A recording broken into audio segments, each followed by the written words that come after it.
जय मसीह की सबको। कैसे हैं आप सब? मैं उम्मीद करती हूँ कि मेरे परमेश्वर ने आप सबको संभाल के रखा होगा। जैसे मुझे संभाल के रखा, हम सबको भी संभाल के रखा होगा, आप सबको संभाल के रखा होगा।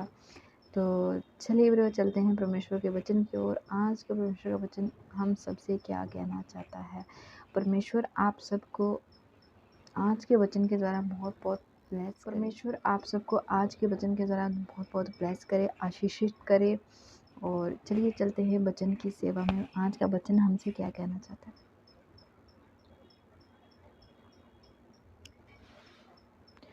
इस कारण झूठ बोलना छोड़कर हर एक अपने पड़ोसी से सच बोलो, क्योंकि हम आपस में एक दूसरे के अंग हैं। क्रोध तो करो पर पाप मत करो। सूर्य अस्त होने तक तुम्हारा क्रोध ना रहे और न शैतान को अवसर दो। चोरी करने वाला फिर चोरी ना करे, वरन भले काम करने में अपने हाथों से परिश्रम करे, इसलिए कि जिसे प्रयोजन हो उसे देने को उसके पास कुछ हो। कोई गंदी बात तुम्हारे मुंह से ना निकले, पर आवश्यकता के अनुसार वही जो उन्नति के लिए उत्तम है, ताकि उससे सुनने वाले पर अनुग्रह हो। और परमेश्वर के पवित्र आत्मा को शोकित मत करो, जिससे तुम पर छुटकारे के दिन के लिए शाप दी गई है। सब प्रकार की कड़वाहट को और प्रकोप और क्रोध और कलह और निंदा, सब बैर भाव समेत तुम से दूर की जाए, और एक दूसरे पर कृपालु और करुणामय हो। और जैसे परमेश्वर ने मसीह में तुम्हारे अपराध क्षमा किए, वैसे ही तुम भी एक दूसरे के अपराध क्षमा करो। तो परमेश्वर अपने वचन में कहते हैं कि क्रोध तो करो लेकिन पाप मत करो। तुम्हारा क्रोध वैसा होना चाहिए, सूर्य अस्त होने तक तुम्हारा क्रोध खत्म हो जाना चाहिए, मेल मिलाप हो जाना चाहिए।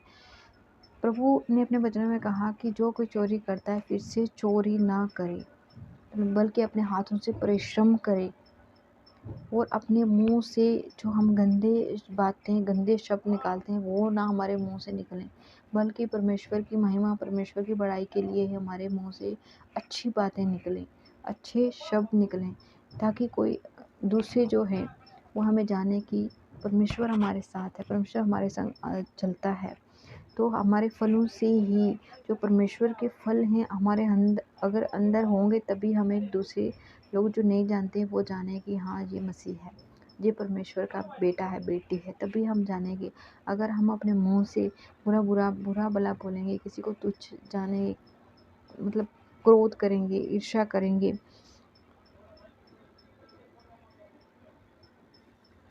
अपने मन में कड़वाहट रखेंगे, बैर बाप करेंगे, निंदा करेंगे, तो कैसे हमें कोई जानेगा कि जी परमेश्वर के बेटी बेटियां हैं।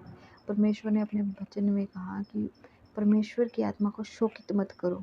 और जब हम ऐसे काम करते हैं ना जो परमेश्वर को नहीं भाता, अपने मन में किसी के लिए कड़वाहट रखते हैं, क्रोध करते हैं, निंदा करते हैं, ईर्ष्या करते हैं, गंदी बातें जो हमें नहीं बोलनी चाहिए वो हम बोलते हैं, तो परमेश्वर की आत्मा को हम शोकित करते हैं। शोकित परमेश्वर को बहुत ही ये बातें परमेश्वर को जब शोकित करती हैं, तो आप समझ सकते हैं कि परमेश्वर का दिल कितना दुखता होगा जब हम ऐसी बातें करते हैं।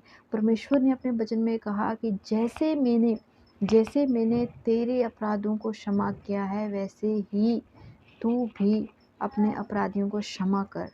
और परमेश्वर ने हमें कहा है कि तू भी जैसे मैंने तू कितना पापी, तूने कितने बुरे बुरे काम किए, कितने बुरे बुरे काम किए, तब भी मैंने तुम्हें क्षमा किया, तेरे अपराधों को क्षमा किया, वैसे ही तू भी अपने जो तेरे, चाहे तेरा कोई शत्रु हो, कोई भी हो, तो उनको क्षमा कर उन सबको। और हमें उनको क्षमा करके माफ़ करना है, माफ़ करके उन्हें गले से लगाना है। अपने मन में कड़वाहट नहीं रखनी है किसी के प्रति। अपने पड़ोसी से अपने समान प्रेम रख। परमेश्वर ने कहा कि अपने पड़ोसी से अपने समान प्रेम रखो, झूठ मत बोलो। सबसे बड़ी बात होता है ना, हमारे पड़ोसी कई बार आते हैं तो हम बोलते हैं, वो हमसे कुछ बोलते हैं, नहीं नहीं आप कहाँ जा रहे हो, या फिर कुछ भी ऐसा कुछ बातें होती है, तो हम अक्सर उनसे झूठ बोलते हैं। पड़ोसियों से हम वैसा प्रेम नहीं करते हैं। नहीं, अरे पड़ोसी है तो ऐसा है वैसा है, बैर भाव अगर उसने कुछ ले लिया तो हमें मतलब या तो हम उसकी निंदा करते हैं, या तो अगर उसने कुछ अच्छा ले लिया तो हम ईर्ष्या जलन रखने लगते हैं। तो ना ही निंदा करो, चाहे अपना पड़ोसी हो, चाहे अपना शत्रु हो, सबको क्षमा करो। परमेश्वर ने अगर अगर हमें क्षमा किया है तो हमें भी अपने शत्रु को क्षमा करना है और माफ़ करना है, उनको मेल मिलाप करना है, क्योंकि परमेश्वर अगर हमें हमारे पापों को क्षमा करता है तो हमें भी उन्हें क्षमा करना ही पड़ेगा। तभी हम परमेश्वर को भाएंगे, तभी परमेश्वर हमें ग्रहण करेगा। अगर हम अपने मन में अपने अंदर इतने कचरा लिए रखेंगे तो कैसे कोई भी चीज़ हो, अगर हमें मान लीजिए हम अगर हमें खाना खाना है बैठ के, जहाँ कचरा पड़ा है हम वहाँ बैठेंगे, खाना खाना है तो कचरे में अगर हम बैठना नहीं चाहते तो बैठ के खाना कैसे खाएंगे। वैसे ही हमारा परमेश्वर है। अगर हमारे मन में इतना कचरा भरा है ना, तो वो हमारे साथ खाना खाना तो बड़ी दूर की बात है, हमारे पास कैसे आएगा परमेश्वर, नहीं आ पाएगा परमेश्वर। तो अपने अंदर को, अपने मन को खाली करो। परमेश्वर को बुलाने के लिए अपने आप को खाली करना पड़ेगा, आपको सरेंडर करना पड़ेगा पूरी तरीके से। परमेश्वर, मैंने अपने आप को खाली कर दिया है, अब तू अपने पवित्र आत्मा से, अपनी सामर्थ्य से मुझे भर दे।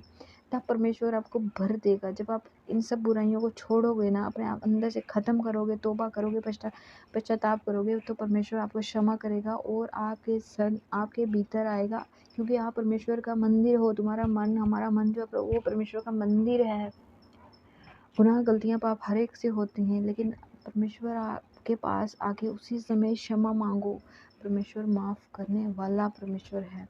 आप हर एक से पाप होता है, लेकिन इसका मतलब ये नहीं है आप पाप करते रहो, क्षमा मांगते रहो, नहीं, ऐसा नहीं है। जब कभी गलती से भी कुछ मुंह से निकल जाता है, उसी समय तौबा करो, परमेश्वर मुझे क्षमा कर, मेरे मुंह से ऐसी बातें नहीं निकलनी चाहिए जो निकल गई, मुझे क्षमा कर। परमेश्वर, पड़ोसी के प्रति मेरे मन में अगर ईर्ष्या आई, मुझे क्षमा कर।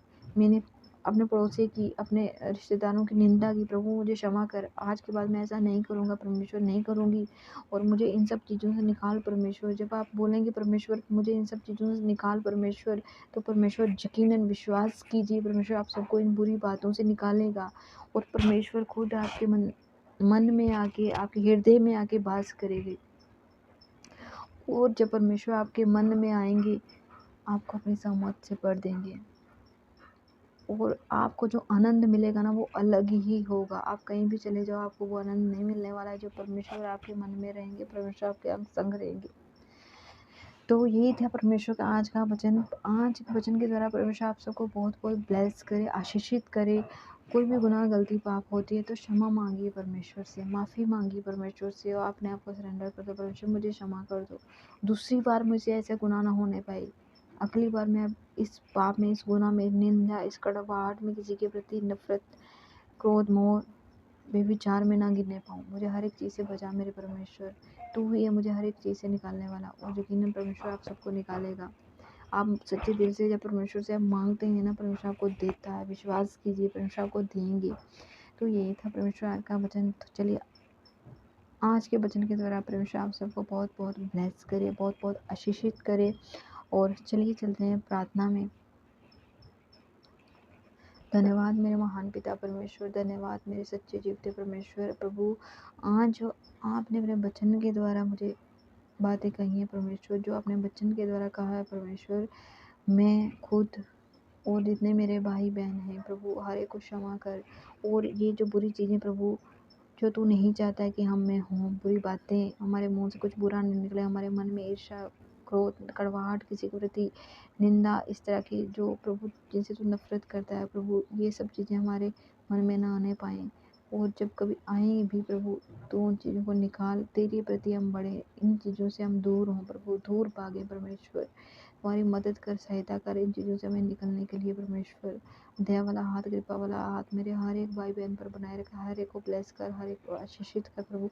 हर एक चिंता, बोझ, परेशानी, बीमारी यीशु मसीह के नाम से जाती रहे। हर एक को ब्लेस कर प्रभु, ब्लेस कर, छू ले पवित्र आत्मा दे, छू ले परमेश्वर, छू ले अपने कृपा के द्वारा।